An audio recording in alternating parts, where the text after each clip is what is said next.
Coucou à tous, donc c'est Algérienne dans la cuisine turque, donc bienvenue pour une nouvelle recette. Donc aujourd'hui la recette du jour ce sera les şekerpare. Donc şekerpare c'est une pâtisserie turque super bonne, c'est une de mes meilleures d'ailleurs, donc que j'aime beaucoup. Donc pour cela je vous donne les ingrédients et on attaque tout de suite la recette. Donc pour cela j'ai pris 250 g de beurre. J'avais celui-ci, j'ai pris celui-ci, donc voilà. 250 g de beurre mou, il faut 2 œufs. Il faut un verre de sucre glace. Donc j'ai pris ce verre-là, il fait 250 millilitres. Donc là j'ai 4 cuillères à soupe de semoule fine. Voilà. J'ai un sachet de levure chimique et un sachet de sucre vanillé. Il va me falloir pour le même verre de 250 millilitres 3 verres à 3 verres et demi de farine. Voilà. Et puis moi j'ai pris des noisettes pour la déco, mais si vous n'avez pas, vous pouvez prendre des amandes, des arachides, ce que vous avez à la maison, ou des noix, etc. Donc voilà. Donc on va commencer tout doucement. Donc il vous faut un bol comme ça pour travailler. Allez, on attaque. Alors, donc là je vais commencer. Donc dans tous les cas, il faut que je mélange tous les ingrédients pour, voilà, pour former ma pâte. Donc là je vais mettre mes 250 g de beurre mou, donc que j'ai sorti. Voilà, il faut les sortir plus tôt. Voilà. Donc les 250 g de beurre mou, je vais rajouter mon sucre vanillé et mon sucre glace et je vais venir ramasser, voilà, mélanger tout ça pour que ça me donne le côté crémeux qu'on recherche. D'accord? Donc voilà, donc j'ai mis mon beurre mou, j'ai mis mon sucre vanillé et j'ai mis mon sucre glace. Donc on va venir et on va malaxer tout ça, histoire de former une espèce de crème, on va dire. Donc je mélange tout ça bien comme il faut.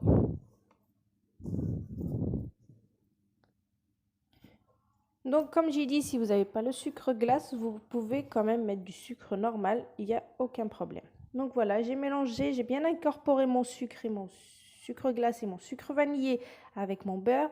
Donc là, je vais rajouter mes œufs.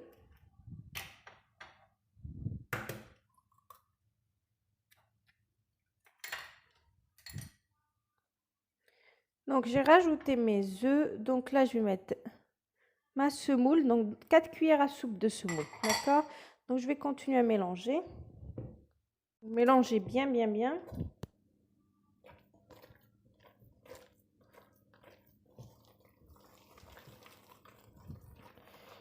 Voilà, donc j'ai pris de la semoule normale. Et puis ce qui va me rester en dernier, c'est ma levure chimique avec les 3 verres, voire 3 verres et demi de farine. Donc ça dépendra.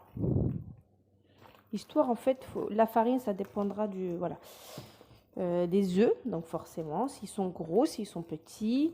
Ça va dépendre, voilà, de la farine aussi. Donc si elle absorbe, si elle absorbe pas. En fait, voilà. Ça peut dépendre de tout ça. Donc c'est pour ça que je vous dis 3 verres à 3 verres et demi. Vous pouvez même y aller jusqu'à 4. Hein. Ça dépendra aussi. Donc là, je vais commencer par mettre ma farine. Donc on va y aller avec 3 et après on verra. Donc 1,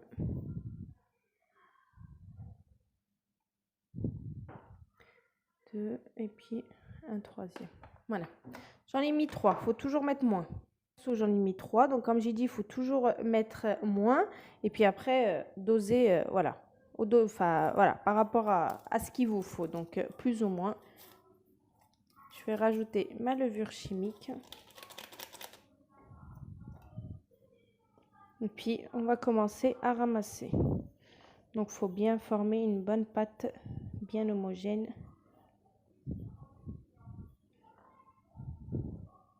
Mais mélangez bien. Pas besoin de robot, hein. Vous pouvez faire très bien tout ça à la main. Vous mélangez bien, bien, bien.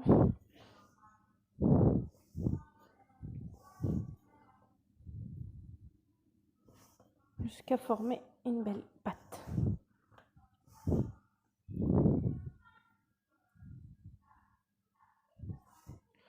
Voilà. Elle commence à se former petit à petit. Donc voilà, donc là, elle commence à bien se ramasser. Vous voyez, elle est bien, elle est super même. Voilà. Donc voilà, 3 verres, moi, ça m'a suffi. Bon, c'était des gros verres, mais 3 verres, ça m'a bien suffi. Voilà, donc j'ai pas mis 3 verres et demi et la pâte elle est super, regardez. Donc elle est parfaite là. Donc voilà, donc je vais juste un petit peu la pétrir, histoire que, voilà, un petit peu, hein. Il n'y a pas besoin d'un gros pétrissage, on va dire. Voilà. Donc après, je vais préparer, donc une fois que j'ai fait ça, donc je vais juste la couvrir un petit peu. Il n'y a pas besoin de temps de repos, d'accord?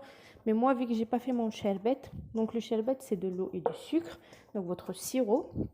Donc je vais préparer mon sherbet en attendant. Et puis voilà, après je formerai mes boules et j'enfournerai. Voilà. Pour récapituler le tout, on va dire, je vais faire un... Voilà, donc là j'ai ma pâte qui est prête. Là j'ai mes noisettes pour la déco. Et là je vais faire mon sirop, donc le sherbet, d'accord? Donc c'est de l'eau et du sucre, il n'y a rien de compliqué. Donc mes verres, ils font toujours 250 millilitres, voilà. Donc j'ai mis 2 verres et demi d'eau, voilà. En général, on double. 2 verres et demi, il faut mettre, voilà, 5 verres. Moi, je ne vais pas mettre 5 verres. Donc là, il faut une petite tranche de citron comme ça.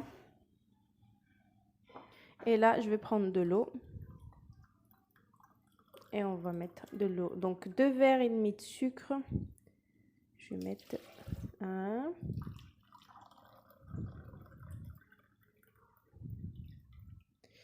2. Donc moi je mets 3 et demi, d'accord? Donc 2 verres et demi de sucre, 3 et demi d'eau. Voilà. 2 verres et demi de sucre en poudre, 3 verres et demi d'eau et une tranche de citron comme ça. Donc je presse un petit peu et je mets là-dedans, d'accord? Donc là je vais porter à ébullition, donc je vais laisser cuire sur le feu une vingtaine de minutes à peu près. Et mon sirop, il sera prêt, d'accord? Donc là, j'allume. Voilà, j'allume mon gaz et je le mets sur le feu une vingtaine de minutes.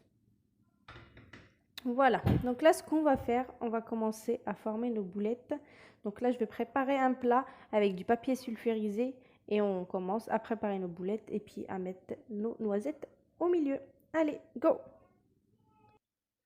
Donc, en attendant que mon sirop soit prêt, donc là, j'ai pris mon plat. Je l'ai juste un petit peu beurré, mais vraiment vaguement, pas énormément.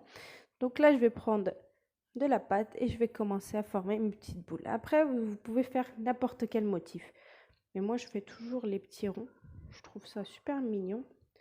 Donc, faut pas faire trop gros non plus, les boules, parce qu'il faut se dire qu'il y a de la levure chimique et ça va gonfler.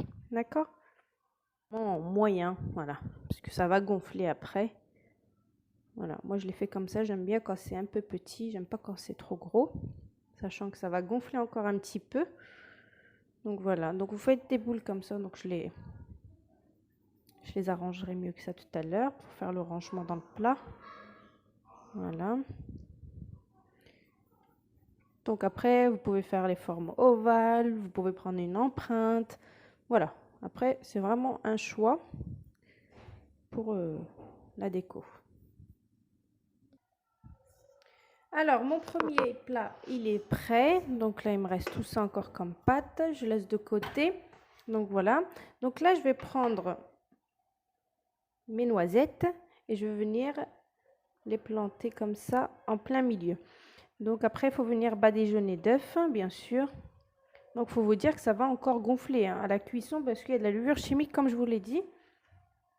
Donc, il faut laisser un peu d'espace. Donc voilà, vous mettez vos noisettes ou vos amandes ou vos noix, ce que vous voulez, vous mettez en plein milieu comme ça.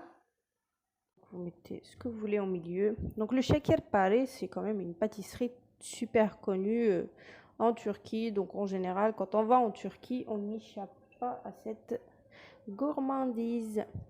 Donc voilà, donc je voulais vous la partager. Puis on aime beaucoup à la maison, donc un petit chai à côté et tout, c'est super bon.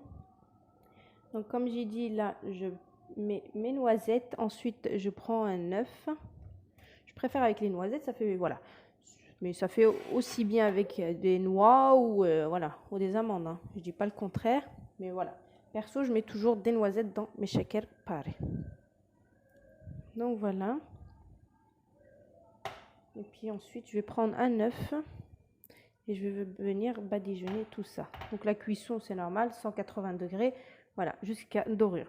Ensuite, ce qu'il faut savoir, moi j'attends que mon sirop soit bien cuit pour pouvoir le refroidir avant. Normalement, en général, je le fais la veille, mais là, j'ai pas, voilà, je l'ai pas fait. Donc, il faut toujours que le sirop soit froid, ouais, ou le contraire, ou le ça, faut que ça soit froid et le sirop chaud. Mais jamais les deux chauds, parce que sinon, ça va pas bien imbimer comme il faut. Donc, moi, ce que je prépare le sirop, je le mets par la fenêtre, ça refroidisse, et ensuite, j'enfourne ça. Comme ça sera chaud, mon sirop sera froid, et là, la température sera idéale pour justement que mes shaker parés comment dire, imbime mon sirop. Voilà, d'accord. Donc voilà, donc mon premier plat il est fait, donc je vais prendre un deuxième plat et je vais continuer pareil, la même opération en attendant que mon sherbet soit prêt. Donc on dit sherbet en arabe et en turc, donc c'est du sirop. Voilà, allez go. Donc là mes plateaux ils sont prêts, donc il n'y a plus qu'à enfourner, et là mon sirop il est en train, donc je vais laisser encore un petit peu. Parce que moi, en général, je goûte, je fais ça. Donc, je goûte en général. Donc, en général, on a un goût de sirop. Je vais encore laisser. Mais il faut se dire qu'un sirop, le temps exact, c'est 20 minutes. Il est presque là, d'accord? Donc, ça fait une quinzaine de minutes, encore 5 minutes. Donc là, c'est prêt. Je vais préchauffer mon four à 180 degrés. Donc j'attends que vraiment mon sirop soit vraiment voilà, bien prêt pour pouvoir le mettre par la fenêtre pour qu'il refroidisse. Comme ça, quand ma pâtisserie sortira du four, en fait, mon sirop il sera froid. D'accord?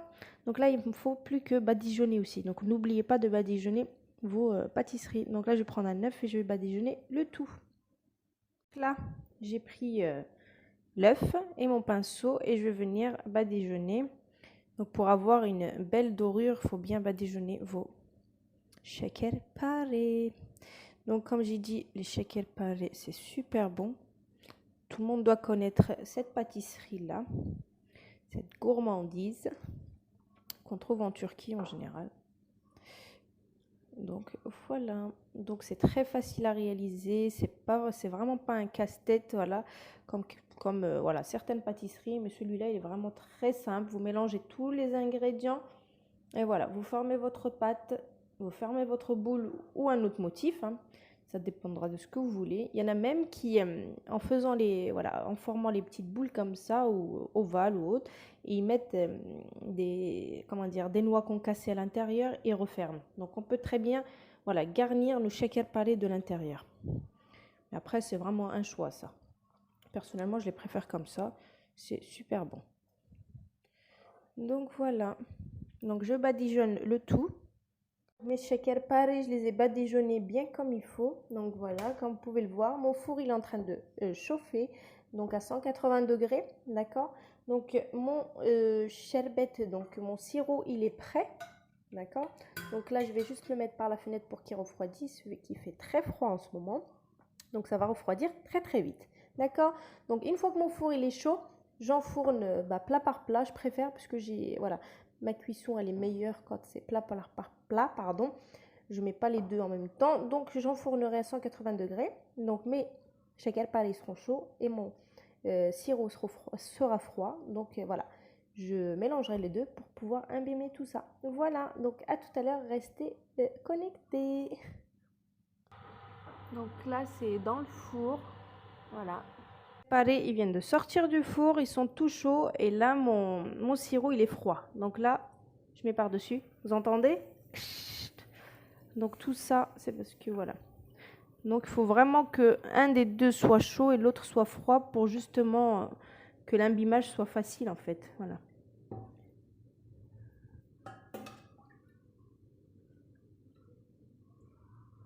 Donc voilà, vous mettez votre sirop et ça va s'imbimer tout seul. Et vous allez avoir des shaker parés très très bien imbimés. Voilà, donc je laisse comme ça jusqu'à que ça s'imbibe bien. Et je laisse un peu de sirop pour l'autre plat aussi. Il ne faut pas oublier l'autre plat. Donc voilà, donc je laisse comme ça va bien s'imbimer. Et ensuite, je mettrai un petit peu de, de poudre de pistache pour pouvoir décorer un peu plus. D'accord?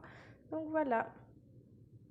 Je vous ai dit tout à l'heure, moi je mets en général de la poudre de pistache. Personnellement, elle vient de la Turquie, donc voilà. Donc après, voilà, c'est pas obligatoire, c'est vraiment facultatif, mais je trouve ça plus joli avec de la poudre de pistache. Vous voyez.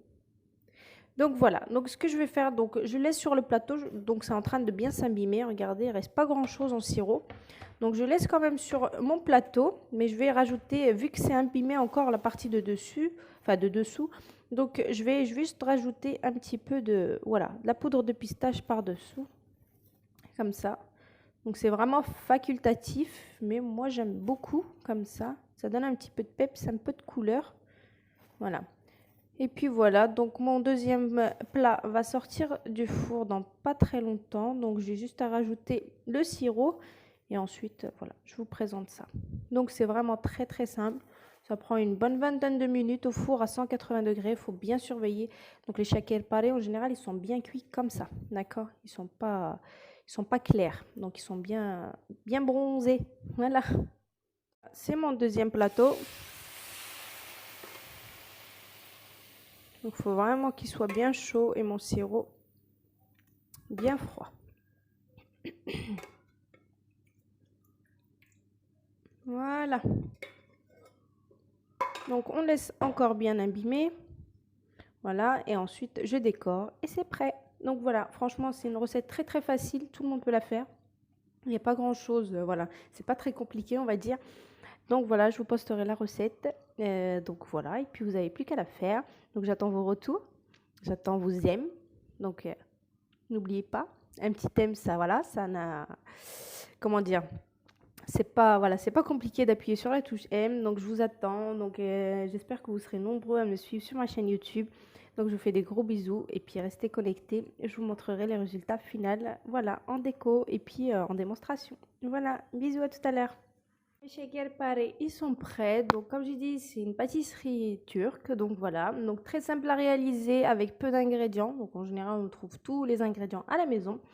Donc voilà, donc j'attends vos retours, j'attends que vous likez, vous abonnez à ma chaîne et n'oubliez pas de me cliquer sur la petite gling-glong là pour avoir toutes les notifications et tout ce que je partagerai tous les jours. Donc voilà, donc n'oubliez pas, ما تنساوش ديروا هداك الجيم راني نتكل عليكم bon نهضر معاكم شويه بالعربيه وشويه بالفرنسي. Donc voilà, donc ونطمئن بتاني جيم كوين donc تركيا دا كونوشيوم. Donc voilà, donc bah, je vous dis à bientôt pour une nouvelle recette et n'oubliez pas de vous liker et de vous abonner. Ciao!